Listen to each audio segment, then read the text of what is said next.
আপনি যদি ক্ষমা করে দেন মানুষকে, আপনি সুখে থাকবেন, শান্তিতে থাকবেন।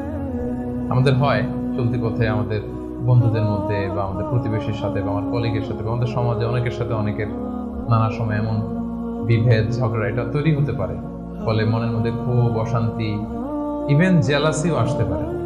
কিন্তু এটা যদি আপনি কারোর প্রতি যদি রাগ, ক্ষোভ এটা পুষে রাখেন, ইট বার্নস ইউর সেলফ ইনসাইড, এটা ভিতরে আপনারা জ্বালাবে।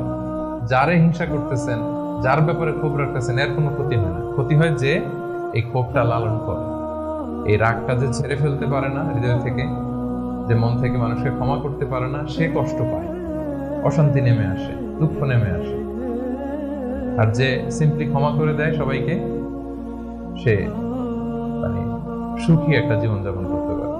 এবং এটা জরিপেও, গবেষণাতেও দেখা গিয়েছে যে যে অন্যকে সহজে ক্ষমা করে দেয় সে হ্যাপি লাইফ লিড করে।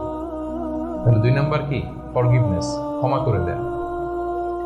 এটা আমরা রাসূল সাল্লাল্লাহু আলাইহি ওয়াসাল্লামের জীবনীতে যদি দেখি, রাসূল সাল্লাল্লাহু আলাইহি ওয়াসাল্লাম কি পরিমাণে যে ক্ষমা করেছেন, তো আপনারা নিজেরাও জানেন যে কত ঘটনা। ওনার পুরো জীবনীটাই তো ক্ষমা। সবসময় ক্ষমা করে দিতেন, মনে দুঃখ পুষে রাখতেন না কখনো। এবং সাহাবাদেরকে বলতেন তোমরা ক্ষমা করে দাও। এক সাহাবী এসে বললেন, ইয়া রাসূলুল্লাহ, আমার তো অনেক কৃতদাস, ওরা শুধু কাজে ভুল করে, ওদেরও কি একটু পানিশমেন্ট দেওয়া উচিত না? রাসূল সাল্লাল্লাহু আলাইহি ওয়াসাল্লাম বলতেন, না।